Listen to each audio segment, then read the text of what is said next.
Tumayo po ang lahat, makiisa tayo sa Eucharistikong pagdiriwang na pamumunuan ni Reverend Father Douglas D. Badong, our parish priest.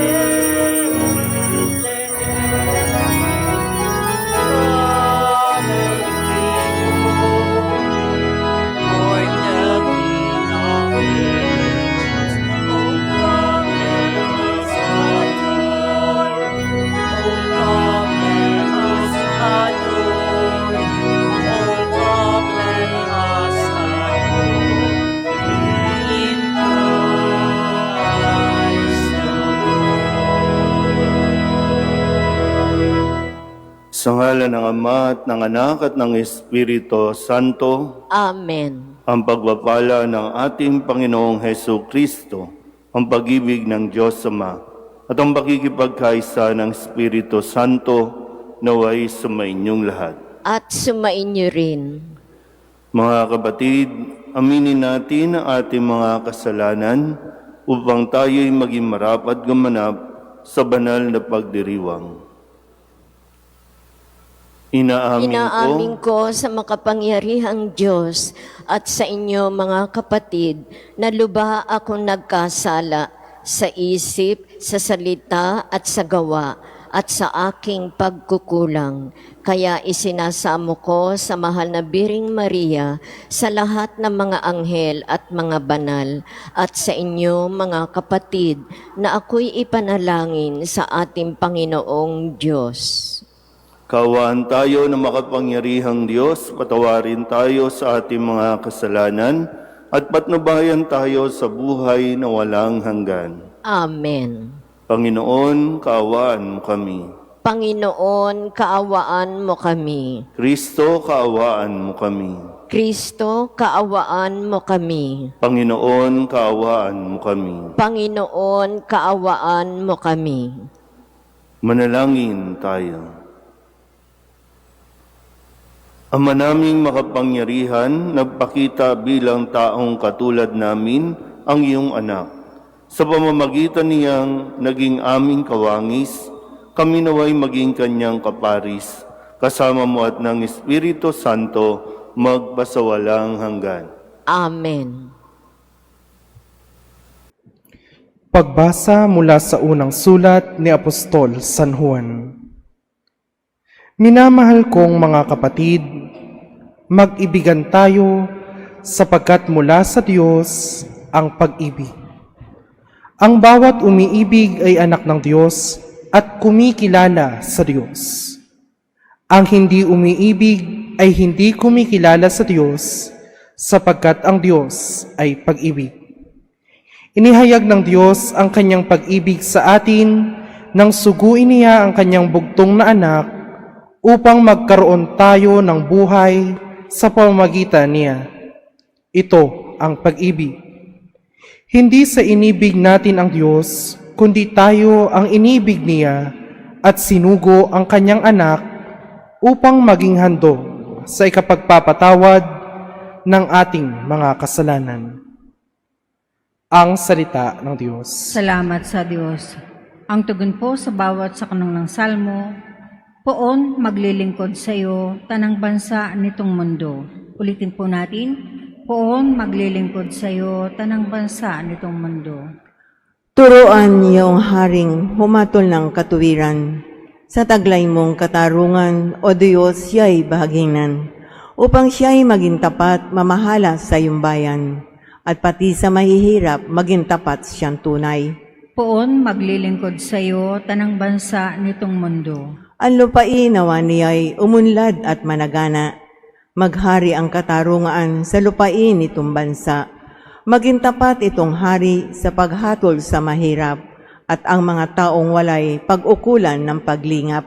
Poon maglilingkod sa iyo, tanang bansa nitong mundo. Yaong buhay na matuwid sa kanyang kapanahunan, madama ng bansa niya at umunlad habang buhay. Yaong kanyang kaharian ay palawak ng palawak, mula sa ilog Euphrates sa daigdig ay kakalat. Poon maglilingkod sa iyo tanang bansa nitong mundo.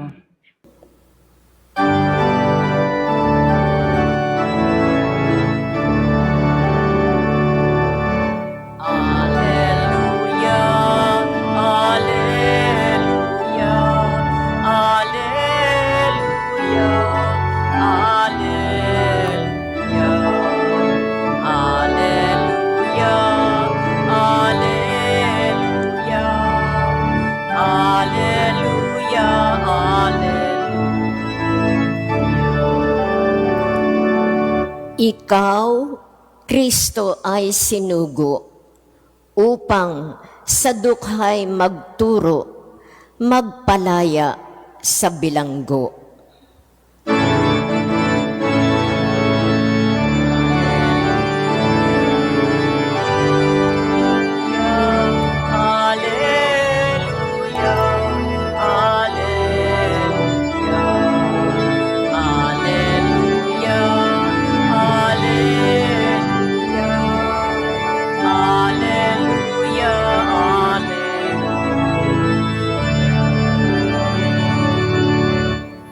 Sumainyo ang Panginoon. Ang mabuting balita ng Panginoon ayon kay San Marcos. Noong panahong iyon, nakita ni Jesus ang napakaraming tao. Nahabag siya sa kanila sapagkat para silang mga tupang walang pastol. At sila'y tinuruan niya ng maraming bagay. Nang dapit hapon na, lumapit sa kanya ang mga alagad at ang sabi, "Ilang ang pook na ito at malapit nang lumubog ang araw. Payaunin na po ninyo ang mga tao sa mga karatig nayon at bayan upang makabili ng pagkain." Ngunit sinabi niya, "Kayo ang magbigay sa kanila ng makakain." Bibili po ba kami ng halagang 200 dinaryong tinapay upang ipakain sa kanila? Tanong ng mga alagad. Ilan ba ang dala ninyong tinapay? Tingnan nga ninyo, wika niya. Pagkatapos tingnan ay kanilang sinabi, 5 po at 2 isda. Iniutos ni Jesus na ang lahat ay maupo ng pulupulutong sa damuhan. Kaya't naupo sila ng 100 at 50. Kinuha ni Jesus ang 5 tinapay at 2 isda, tumingala sa langit at nagpasalamat sa Diyos. Pinaghati-hati niya ang mga tinapay at ibinigay sa mga alagad upang ipamahagi sa mga tao. At pinaghati-hati niya ang 2 isda at ipinamahagi rin. Ang lahat ay nakakain at nabusog. Nang tipunin ng mga alagad ang lumambis na hati-hating tinapay at isda, nakapuno sila ng 12 bakol. Sa mga nagsikain, 5,000 ang mga lalaki. Ang mabuting balita ng Panginoon.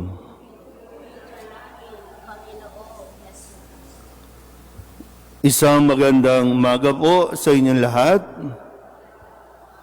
Ngayon po ay Martes, kasunod ng pagdiriwang natin ng pagpapakita ng Panginoon.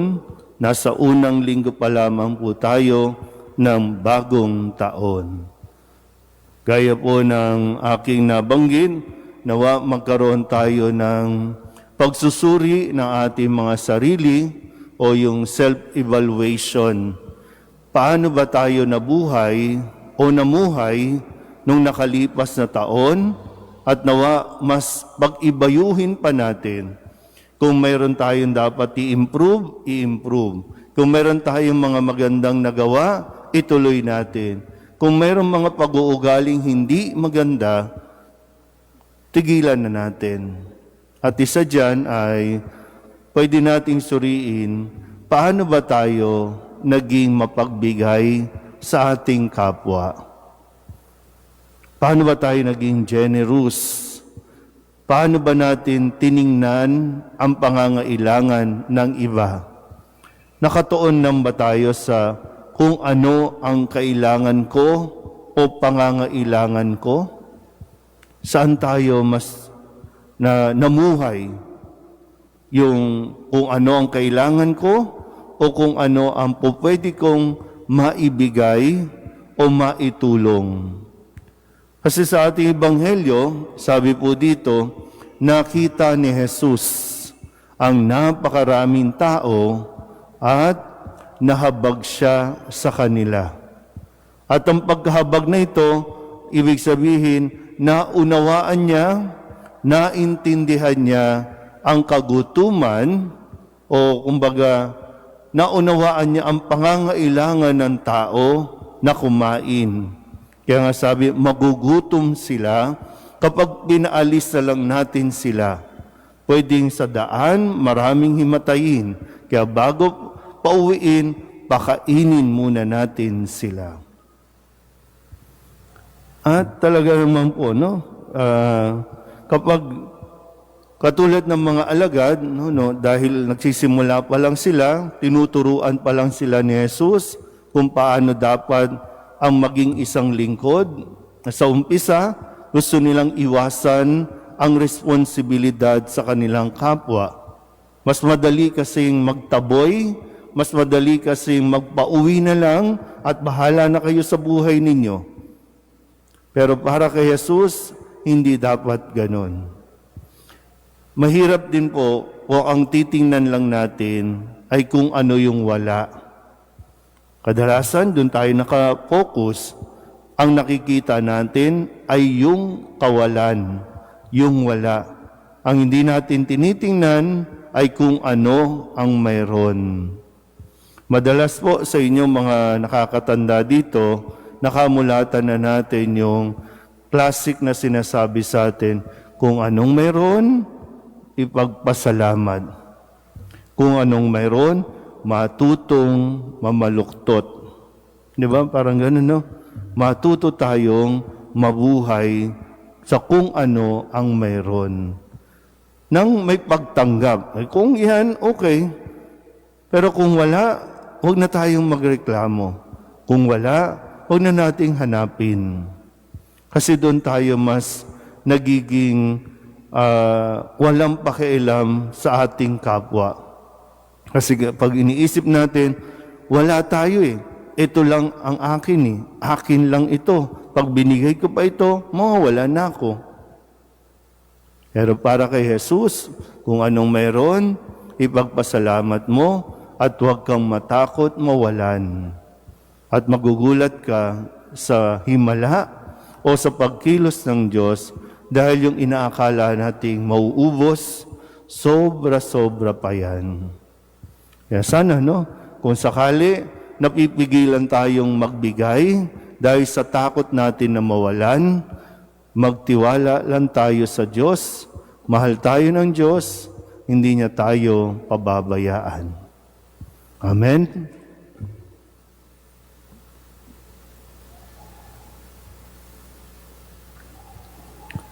Magsitayo ang lahat. Ang Diyos Ama lamang ang makatutugon sa pagkagutom ng puso at kaluluwa. Kaya't idulog natin sa Kanya ang ating mga pangangailangan. Ang ating itutugon, Panginoon, dinggin mo ang aming panalangin. Panginoon, dinggin mo ang aming panalangin. Ang simbahan naway maimulat sa mga kasapi nito ang pagkagutom at pagkauhaw sa tinapay ng buhay na walang hanggan. Manalangin tayo sa Panginoon. Panginoon, dinggin mo ang aming panalangin. Atin nawang maunawaan na ang mga hinahanap ng puso ay hindi matutugunan ng paghahangad sa makamundong tagumpay o mga material na bagay. Manalangin tayo sa Panginoon. Panginoon, dinggin mo ang aming panalangin. Ang mga nagsasayang ng kanilang panahon sa walang silbing paghahanap ng kaligayahan sa maling paraan, naway matagpuan ang tamang landas at layunin nila sa buhay. Manalangin tayo sa Panginoon. Panginoon, dinggin mo ang aming panalangin. Ang mga may karamdaman at kapansanan naway itaguyod at aluin ng kanilang pamilya at mga kaibigan. Manalangin tayo sa Panginoon. Panginoon, dinggin mo ang aming panalangin. Ang mga namayapa na ay makasalo nawa sa walang hanggang piging sa langit. Manalangin tayo sa Panginoon. Panginoon, dinggin mo ang aming panalangin. Idulog din natin sa Panginoon ang ating mga personal na kahilingan at mga panalangin para sa ating mga pamilya, kasama din ang mga kahilingan ng mga nanonood sa online. Lahat ng mga misang pasasalamat, special na intensyon, agarang pagaling ng mga may sakit, at ang lahat ng mga kaluluwa na inihiling na ipagdasal sa misang ito.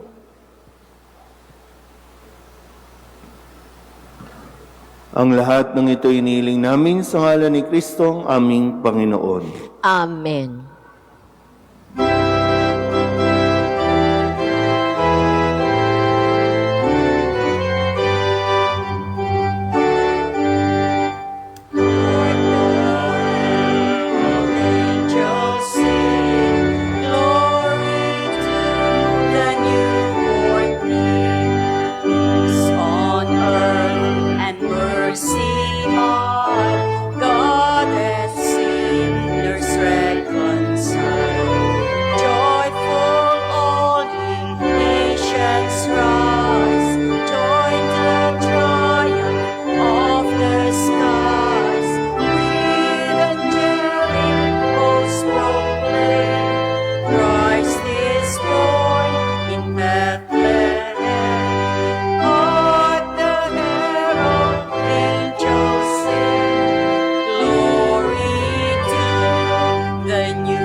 Manalangin kayo mga kapatid upang paghahain natin ay kalugdaan ng Diyos sa mga makapangyarihan.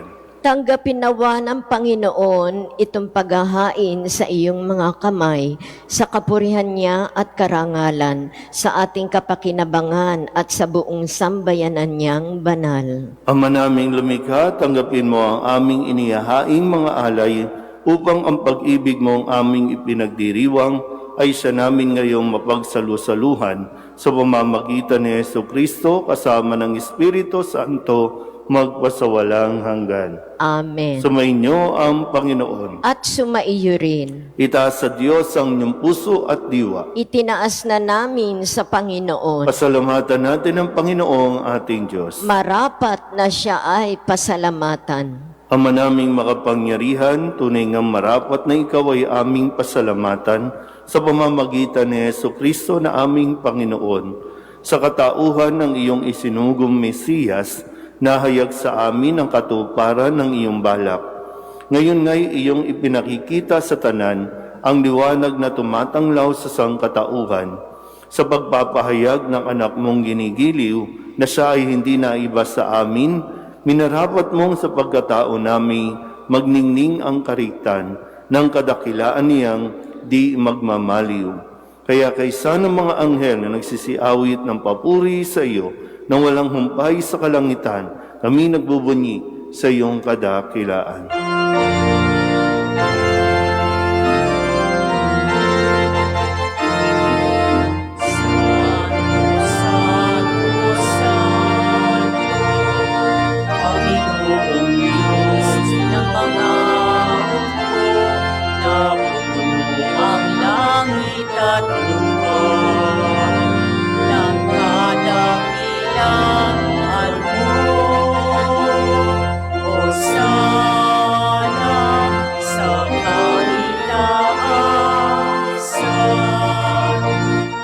Pinagpala ang kagalakan sa Panginoon. Hosana sa kaitaasan.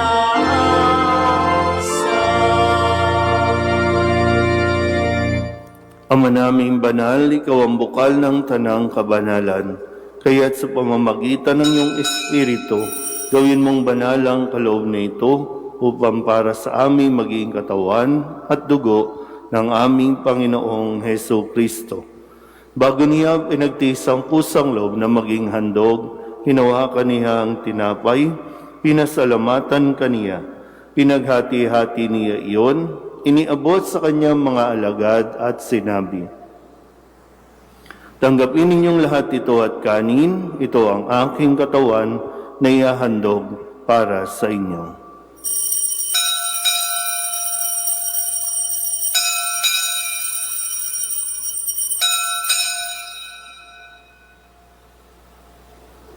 Gayun din naman nang matapos ang hapunan, hinawakan niya ang kalis, muli kaniyang pinasalamatan.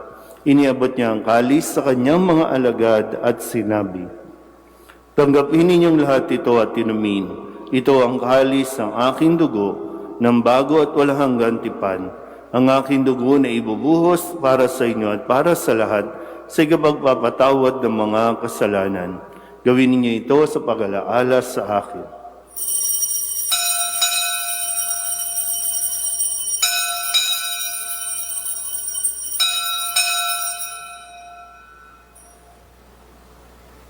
Ipagbunyi natin ang misteryo ng pananampalataya. Sa krus mo at pagkabuhay, kami natubos mong tunay. Poong Jesus naming mahal, iligtas mo kaming tanan, ngayon at magpakailanman. Ama, ginagawa namin ngayon ang pag-alaala sa pagkamatay at muling pagkabuhay ng iyong anak. Kaya tiniaalay namin sa iyo ang tinapay na nagbibigay buhay at ang kalis na nagkakaloob ng kaligtasan. Kami nagpapasalamat dahil kami iyong minarapat na tumayo sa harap mo para maglingkod sa iyo.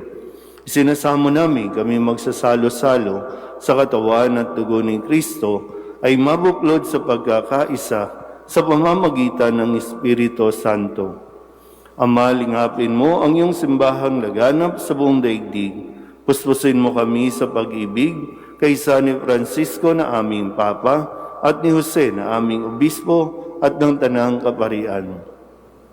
Alalahanin mo sina Wenceslao at Seri na tinawag mo mula sa daigdig na ito. Nung sila'y binyagan, sila'y nakaisa ni Kristo sa pagkamatay. Ngayong sila'y pumanaw, naway makaisa sila ni Kristo sa pagkabuhay. Alalahanin mo rin ang mga kapatid naming nahimlay na may pag-asang sila'y muling mabubuhay, gayon din ang lahat ng mga pumanaw. Kawaan mo sila at patuloyin sa iyong kaliwanagan. Kawaan mo at pagintapatin kaming lahat na makasalo sa iyong buhay na walang wakas. Kaysa ng mahal na Birheng Maria na ina ng Diyos, ng kabiyak ng puso niyang si San Jose. Kaysa ng mga apostol at ng lahat ng mga banal na namuhay dito sa daigdig ng kalugod-lugod sa iyo. May pagdiwang nawa namin ang pagpupuri sa ikararangal mo sa pamamagitan ng iyong anak na aming Panginoong Heso Kristo. Sa pamamagitan ni Kristo, kasama niya at sa Kanya, ang lahat ng parangal at papuri ay sa iyo, Diyos Amang makapangyarihan, kasama ng Espiritu Santo, magpasawalang hanggan.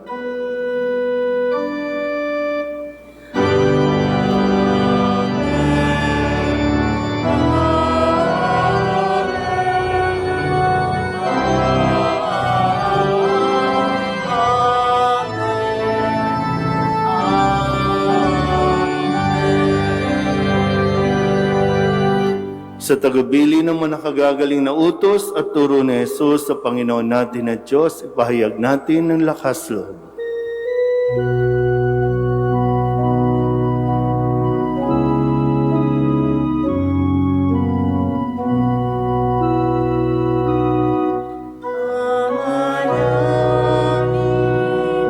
Sumasalangit ka,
sala para ng pagpapatawad namin sa nagkakasala sa amin, at huwag mo kami ipahintulot sa tukso at yadyang mo kami sa lahat ng masama. Hinihiling namin kami iadya sa lahat ng masama, pagkalooban ng kapayapaan araw-araw, iligtas sa kasalanan at ilayo sa lahat ng kapahamakan, samantalang aming pinananabikan ang dakilang araw ng pagpapahayag ng tagapagligtas namin sa Hesu Kristo. Sapagkat iyo ang kaharian at ang kapangyarihan at ang kapurihan magpakailanman. Amen. Panginoong Hesu Kristo, sinabi mo sa iyong mga apostol, kapayapaan ang iniiwan ko sa inyo, ang aking kapayapaan ang binibigay ko sa inyo. Tunghayan mo ang aming pananampalataya at huwag ang aming mga pagkakasala. Pagkalooban mo kami ng kapayapaan at pagkakaisa ayon sa iyong kalooban, kasama ng Espiritu Santo, magpasawalang hanggan. Amen. Ang kapayapaan ng Panginoon ay laging sumainyo. At sumainyo rin. Magbigayan po tayo ng kapayapaan sa isa't isa. Peace.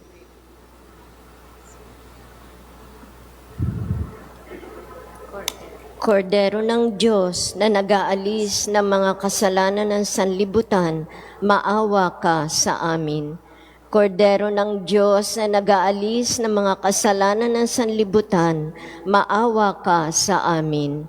Kordero ng Diyos na nag-aalis ng mga kasalanan ng sanlibutan, ipagkaloob mo sa amin ang kapayapaan. Ito ang kordero ng Diyos. Ito ang nag-aalis ng kasalanan ng sanlibutan. Mapalad ang mga inaanyayahan sa kanyang piging. Panginoon, hindi ako karapat-dapat na magpatuloy sa iyo, ngunit sa isang salita mo lamang ay gagaling na ako.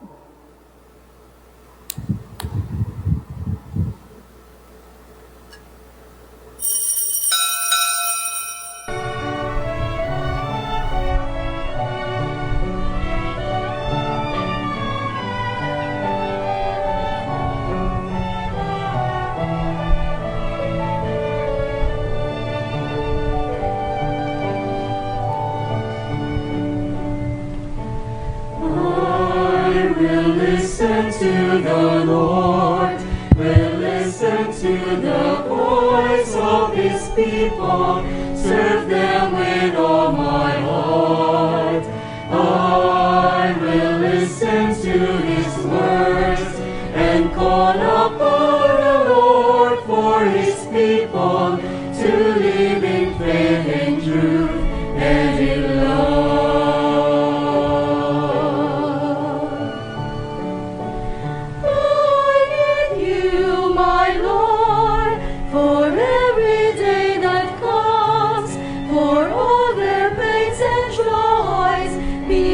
To understand, they may seek you, my Lord, and reach into your hands. May you comfort their sorrows and heal their wounded hearts. I will listen to the Lord, will listen to the voice of His people, serve them with all my heart. I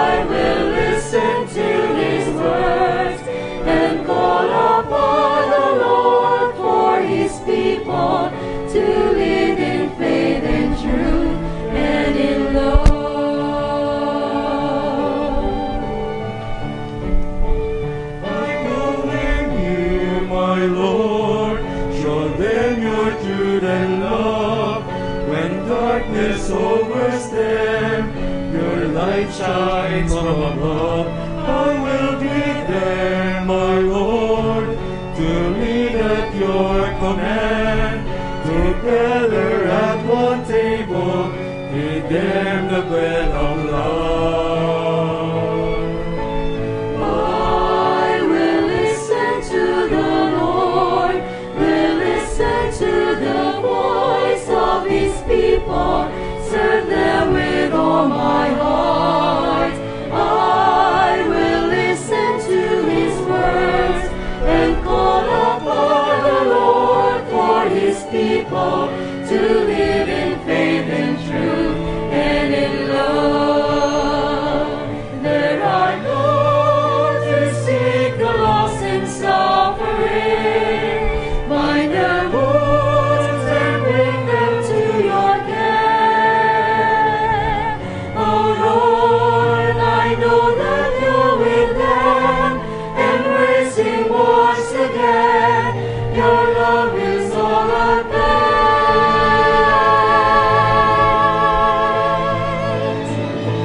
I will listen to the Lord, will listen to the voice of His people, serve them with all my heart.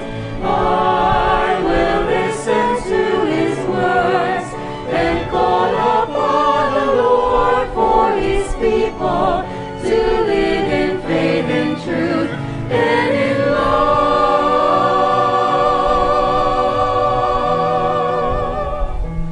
I will listen to the Lord and call upon the Lord for His people to live in faith and truth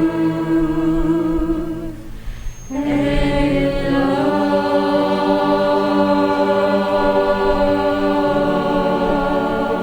Tumayo po ang lahat. Manalangin tayo.